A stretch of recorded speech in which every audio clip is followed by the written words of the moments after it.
আসার পর একজন পেশেন্ট এসেছিলেন, তো মেল পেশেন্ট, তো উনি ফিভার কমপ্লেন নিয়ে এসেছিলেন। তো ডক্টরের অ্যাডভাইসের মতো আমি স্যালাইন চালাতে গেছিলাম। তো স্যালাইন চালানোর জন্য চ্যানেল করতে যাই, তখনই আর কি পেশেন্টটা আমার সাথে মিসবিহেভ করে, মানে আমার গায়ে হাত দেয় আর কি। এমনি গালিগালাজ তো করছিলেন। হ্যাঁ, কোথাও কি মনে হচ্ছে নিরাপত্তাহীনতায় ভুগছেন?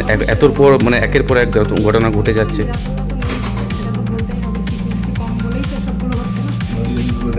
একজন পেশেন্ট কি কখনো সাহস পায় এরকমভাবে কোনো স্টাফের গায়ে একজন কাজ করছেন ওনার কাছে, অথচ বাড়ির লোক হাঁ করে দেখছে? এটা তো উচিত নয় না। বাড়ির লোকও ছিল? হ্যাঁ, প্রচুর বাড়ির লোক ছিল। পুলিশের নিরাপত্তা কিছু অভাব বোধ করছেন? পুলিশ তো এখানে থাকে না, কোনো পোস্টের পুলিশ এখানে নেই। গভর্নমেন্ট হসপিটাল এটা, তাও নেই। আর এখানে তো নাইট মানে দিনেও কেউ থাকে না পুলিশ। না, এত বড় ঘটনা ঘটে গেছে তারপরেও পুলিশের কোনো নিরাপত্তা? হচ্ছে পুলিশ এসেছিল, পুলিশ জানার পরে অনেকক্ষণ ছিলেন পুলিশ, কমপ্লেনও করেছি, এসেছিলেন থানা থেকে সব। ওকে কি পুলিশ অ্যারেস্ট করে নিয়ে গেছে নাকি এখানে এসে? ওরা বলেছেন যে অ্যারেস্ট করা হয়েছে, বললেন একটু আগে। হ্যাঁ, এরকম আমাদের প্রত্যেকটা মেয়েই কিন্তু এরকম নিরাপত্তাহীনতায় ভোগে এবং সবসময় এমনি বিভিন্ন জায়গায় ঝামেলাও হয়, সেখানে আমরা গিয়ে থানার থেকে পুলিশ গিয়ে বা লোকাল সিভিক দিয়েও কিন্তু সেই সমস্যাগুলো আমরা সমাধান করার চেষ্টা করি। কিন্তু বর্তমানে যে ঘটনাটি কালকে রাত্রে ঘটে গেছে, এটা তো মানে ভাবাই যায় না। আর যে কারণে এত ঘটনা ঘটে গেল, এত কিছু, তারপরেও যদি মানুষ একটু কনসাস না হয়, আমরা মেয়েরা বলুন কিসের ভিত্তিতে মানে পাবলিকের পরিষেবা দেব? আর আমাদের হেলথ সিস্টেমের মধ্যে মেলদের থেকে ফিমেল সংখ্যাই বেশি। আমার যে যত ব্লকে স্টাফ আছে, যেমন আমাদের 191টা আশা ফিমেল, আমাদের হচ্ছে আপনার 47 জন এএনএম, তারাও ফিমেল, 25 জন সিএইচও, তারাও ফিমেল, গুটি কয়েক মাত্র মেল স্টাফ। তাহলে আমরা তো সবাই ফিমেল। আর প্রত্যেকে আমাদের মানে গ্রাসরুট লেভেল থেকে প্রত্যেকে আমাদের প্রতিনিয়ত 24 ঘন্টা আশা দিদিরা রাত্রি 1টা-1:30টাতেও ডেলিভারি পেশেন্ট নিয়ে হাসপাতালে আসে। এর আগেও কি এরকম ঘটনা ঘটেছে? এর আগে বিপিএসসিতে এরকম ঘটনা ঘটেনি, তবে এমনি সাব সেন্টারে ধরুন এমনি পাবলিক গিয়ে ঝামেলা করেছে, এরকম ঘটনা ঘটেছে, কিন্তু এরকম মারাত্মক আকারে হয়নি। আর বাতিকার পিএসসিতে তো গত বছর আপনারা জানেন একজনকে তো বিএসকে কর্মীকে, ফিমেল কর্মীকে মার্ডার করে ঝুলিয়ে রেখে ফেলে রেখেছিল, সেটাও জানেন। কি চাইছেন আপনারা? আমরা চাইছি আমাদের নিরাপত্তা দিক, না হলে আমরা বলুন পাবলিক পরিষেবা দিতে এসেছি, সেখানে আমরাই যদি হেনস্থা হই তাহলে আমরা পরিষেবা দেবো কি করে? এতটুকু তো আমাদের প্রশাসনকে আমাদের এতটুকু দাবি তো মানতে হবে। আমরা তো মানে 8 ঘন্টা জায়গায় 12 ঘন্টা, 14 ঘন্টা, 16 ঘন্টাও ডিউটি করে দিই এত প্রোগ্রাম নামে। দেখুন ডিউরিং কোভিড আমরা তো হেলথ পার্সোনাল যারা আমাদের নিজের জীবনের ঝুঁকি কখনোই নিইনি, সম্পূর্ণ পরিষেবা কিন্তু আমরা হেলথ সিস্টেম পুরোপুরি দিয়েছি, পাবলিকে পরিষেবা দিয়েছি।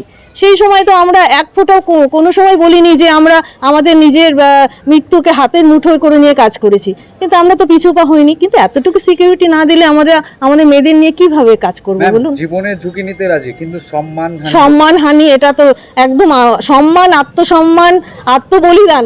দেখলেন তো রিসেন্ট যে ঘটনাটা ঘটে গেল, এরপরে সত্যি মানে আমাদের সত্যি আমরা ভীষণভাবে মানে নিজেদেরকে নিরাপত্তাহীনতা কেন মানে কিভাবে কি মনে করছি, কারণ আমাদের ঘরেও ছোট মেয়ে আছে, এরাও তো পরবর্তী কি পাবে ভবিষ্যৎ আমরা বুঝতেই পারছি না।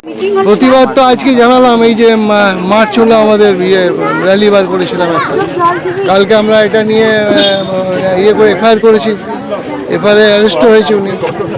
আজকে আলোচনা করলাম ওসি সাহেবের সঙ্গে, ওনাকে এখানে এসডিও সাহেব এসেছিল, উনি করবেন বলেছেন। আমরা এটা জাজ করছি, হসপিটাল ক্যাম্পাস ঘুরবো বিডিও সাহেবকে নিয়ে, আপনাদেরকে নিয়ে কোথায় কোথায় লুপহোলস আছে দেখবো, আর সাফিসিয়েন্ট যেটুকু পুলিশ লাগবে আমরা দেবো এখানে আপনাদের নিরাপত্তার জন্য।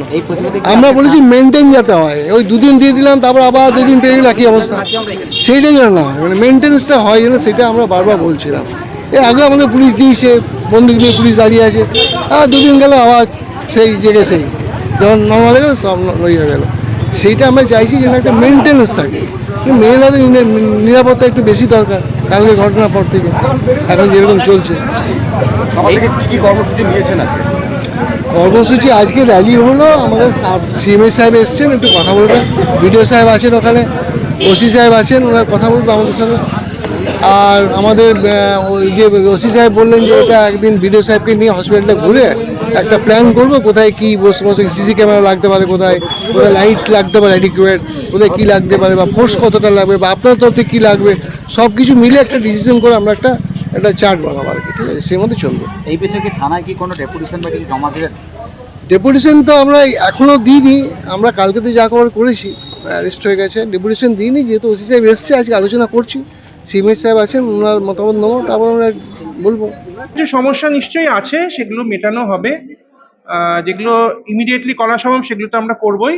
ওনাদেরও কিছু অভাব অভিযোগ ছিল, সেগুলি শোনা হলো, আমরা খুব শিগগিরই এগুলোর ব্যবস্থা নেব। কিন্তু মানুষের প্রবৃত্তিকে তো আটকাবো কিভাবে, সেটা একটা ইস্যু, সেটা জনগণের মনে শুভবুদ্ধির উদয় হোক, এটাই বলবো, সব সিকিউরিটির সত্ত্বেও। এখানে ওসি ইলামবাজার ছিলেন, তিনি বলেছেন তার যা ম্যান পাওয়ার আছে তাই দিয়ে এখানে প্রতি রাত্রেই সিকিউরিটি থাকে।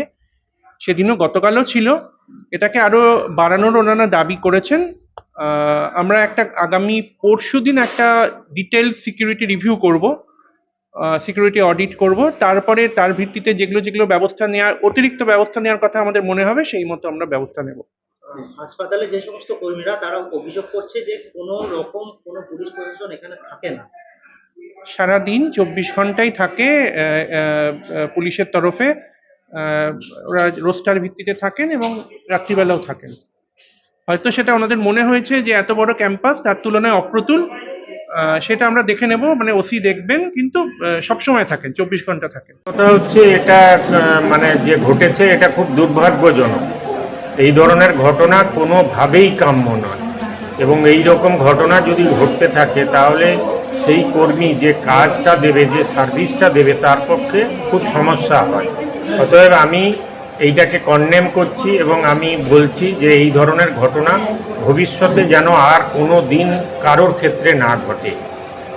কি ঘটনাটা ঠিক ঘটেছিল, কি ঘটনা আমি এগুলো আমি ডিটেলস আমি এগুলো মিডিয়ার সামনে কিছু বলতে পারবো না।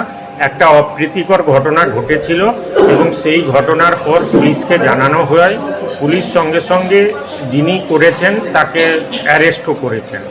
স্যার বলছি, জেলা জুড়ে মানে রাজ্য জুড়ে যেরকম ঘটনা ঘটছে, তারপরে কি রাত্রের দিকে মহিলা কর্মীরা পাবেন স্বাস্থ্য দপ্তরে কাজ করার? না, রাত্রের সুরক্ষার জন্য অলরেডি সরকারিভাবে যে সমস্ত ঘোষণা করা হয়েছে, প্রিন্সিপাল সেক্রেটারি হেলথ যেগুলো বলেছেন সেগুলো এসপির সঙ্গে আলোচনা হয়েছে, রেসপেক্টিভ আইসিদের সঙ্গে বিএমওইজ এবং বিডিও সাহেবরাও আলোচনা করেছেন।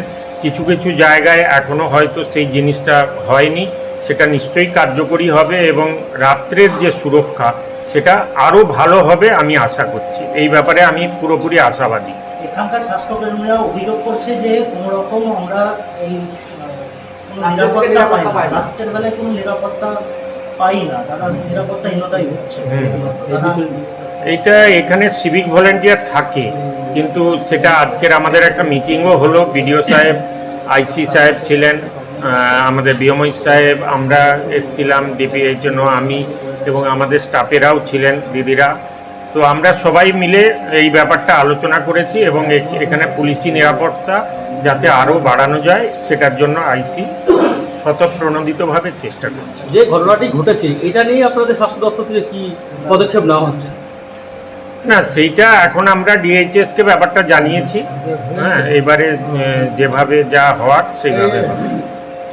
সে কোনো কি নতুনভাবে কোনো কিছু পদক্ষেপ নেওয়া হলো, বা হাসপাতালকে আরো সাজানো বা অন্য সিসিটিভি? না, সেইগুলো তো হবে, সেইগুলোর মিটিংটা কালকের একটা পরশু মিটিং আছে, বিএমওই সাহেব এবং অন্যরা তারা মিটিং করবেন, করে আরও পর্যাপ্ত পরিমাণে সিসি ক্যামেরা, আরও হাসপাতালে কিছু কাজকর্ম সেগুলো যাতে দেওয়া হয়, যাতে মানে সিকিউরিটিটা আরও জোরদার হয়, তার জন্য ব্যবস্থা করা হচ্ছে।